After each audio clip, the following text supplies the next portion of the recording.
I have my COVID stack, I call it, because for people who number one want to keep themselves healthy, if so that they don't get COVID, or that so if they do get it, they won't get a bad case of it, and then also stuff that you can add in if you do get COVID to help maybe prevent some of the side effects that come with it, the clotting issues, the length with which time you have it.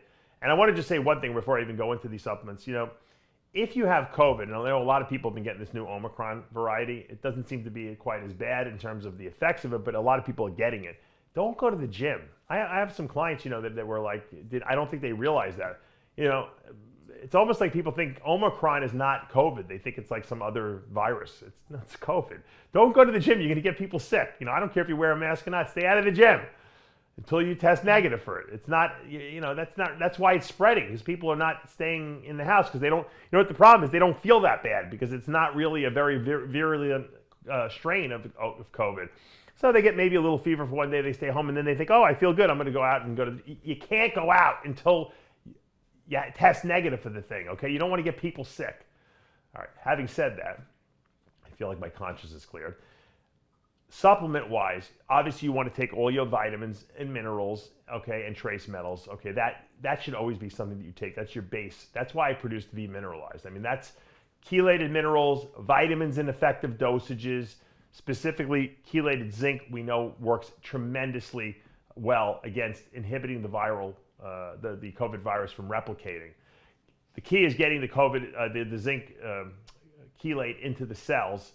And the best way to do that would be with some kind of a quinine solution. Now, you can take quinine pills, you can take hydroxychloroquine, which is a prescription drug, or you can, I call it the cheap man's way or the poor man's way of doing it. You can go to the supermarket and buy diet tonic water, buy a couple of cases of it, and just drink like 6 ounces 3 times a day. And that's going to push the zinc from the V Mineralized into your system and into your cells, and that's going to inhibit COVID from replicating. So that's important.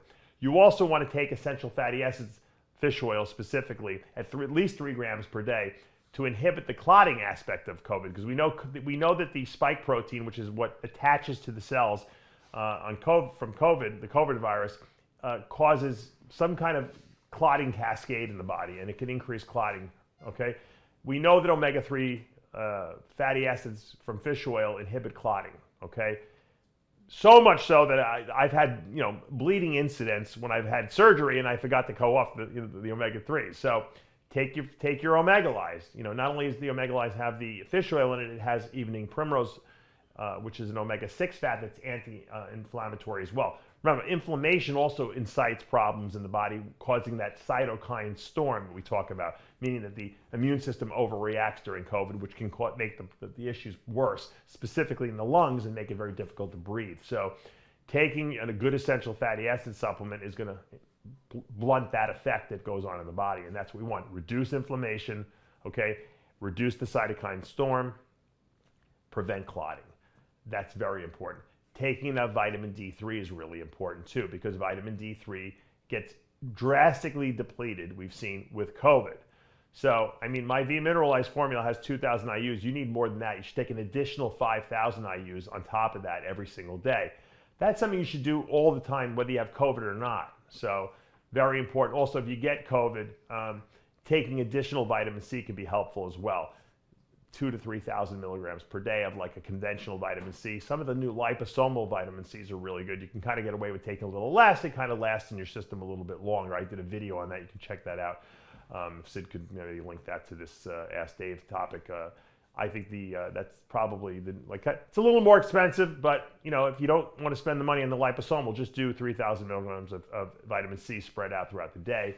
Also, and that's going to help you tremendously. So these are all things you can do. My cardiologist is a big believer in quercetin. Quercetin is another one of these anti-inflammatory natural bioflavonoids that helps reduce inflammation. You can add that. Curcumin is another really good one that contains turmeric. So inflammatory reaction seems to be something that we want to temper, and we want to prevent clotting.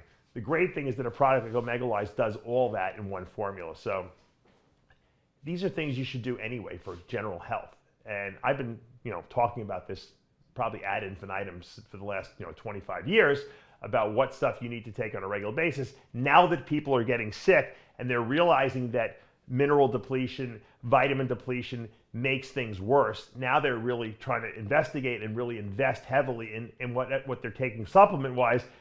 I think on people's minds now, it's not, hey, I got to get a pre-workout and an amino acid product, which is what everyone used to reach for first. Now people are saying, hey, how do I keep my immune system healthy? How do I keep myself from having side effects associated with COVID? Because it seems like most people in the population will get COVID at one point or another.